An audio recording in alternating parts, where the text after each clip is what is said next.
안녕하세요. 필름메이커스입니다. 지난 영상에서 드라마 작품 가문과 높아진 주연 배우 출연료에 대해 다뤘습니다. 연예인 걱정은 하는 게 아니라는 말이 있지만 대중의 관심이 높은 것은 어쩔 수 없는 것 같기도 합니다. 누구에게나 처음은 있듯이 긴 무명 시절을 겪은 배우들도 적지 않습니다. 류승룡 배우는 21년의 긴 무명 시절 끝에 영화 황진이에서 주연급으로 처음 캐스팅되었지만 큰 주목을 받지는 못했습니다. 하지만 그로부터 6년이 지난 2013년 영화 7번 방의 선물로 천만 배우에 등극하며 대종상 나무주연상까지 수상했습니다. 진성규 배우도 연극부터 영화, 드라마, 뮤지컬 등 13년 넘도록 연기를 해왔지만 이름을 알리기 쉽지 않았습니다. 월급 30만원의 극단 생활로 결혼 이후 생활고를 겪기도 한 그가 2017년 범죄도시로 청룡영화상 나무조연상을 수상하며 흘렸던 눈물은 그간의 어려움을 짐작할 수 있게 했습니다. 하지만 모든 배우가 스타가 될 수는 없고 모든 작품에는 주연뿐만 아니라 조연, 단역도 필요합니다. 모든 배역은 필요에 의해 만들어지고 각각의 배역에 맞는 배우가 필요합니다. 다시 말하면 없어도 되는데 굳이 작품을 위해 일하는 배우는 없다는 것입니다. 그렇다면 제작진의 필요에 의해서 섭외된 배우들은 모두 상응한 보상을 받으며 일하고 있을까요? 연기자 420명을 대상으로 조사한 결과를 보면 드라마 출연 등 방송을 통한 연평균 소득 1000만원 미만이 전체의 40%, 2000만원 미만까지 합하면 65%를 차지했습니다. 여기에 연기 이외에 부업을 하는 비율은 전체의 56%로 나타나 연기자 절반은 연기가 아닌 다른 일을 병행하는 것으로 나타났습니다. 조연급 연기자 중 다른 일은 하지 않고 연기 활동만 전업으로 하는 연기자의 평균 회당 출연료는 302만원 정도였고 부업을 하고 있는 연기자는 회당 200만원을 못 받는 것으로 나타났습니다. 회당 200만원 받으면 많이 받는 거 아니야? 하시는 분들도 있겠지만 정말 많이 받는 걸까요? 회당 출연료는 방송 1회차당 받는 금액입니다. 드라마 한 회를 제작하려면 평균 2.63일을 촬영해야 했고 하루 평균 10시간 정도가 소요되었습니다. 즉 3일 정도 일한다는 건데 출연료 200만원을 일당으로 치면 60만원이 조금 넘습니다. 그럼 일당 60만원은 배우가 다 가져갈까요? 캐스팅 디렉터를 통해 캐스팅되었다면 수수료 명목으로 20에서 30%를 지급합니다. 그리고 출연료에는 세금과 출연에 필요한 비용까지 포함되어 있습니다. 교통비, 숙박비,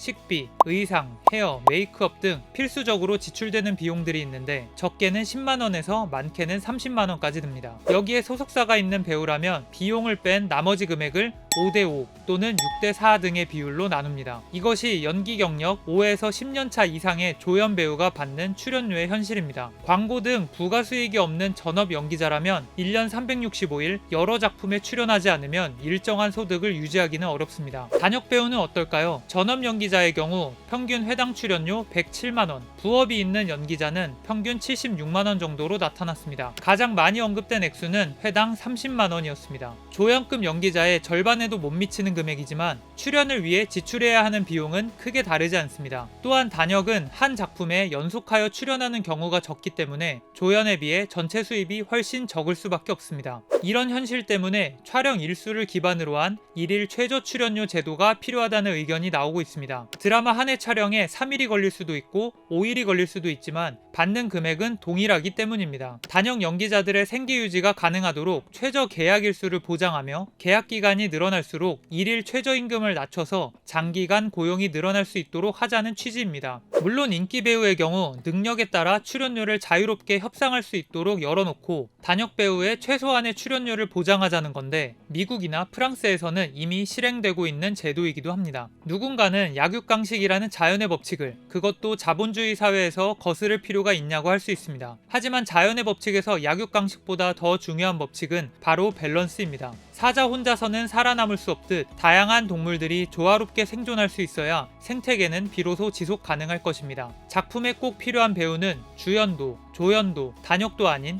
모든 배우입니다. 작품에 참여하는 모든 배우가 조화롭게 살아갈 수 있도록 영화, 드라마 생태계도 변화하기를 바랍니다. 이번 영상이 도움이 되셨다면 채널 구독과 좋아요, 알림 설정 부탁드립니다. 저는 다음에 더 유익한 영상으로 찾아오겠습니다. 지금까지 필름메이커 어스였습니다. 감사합니다.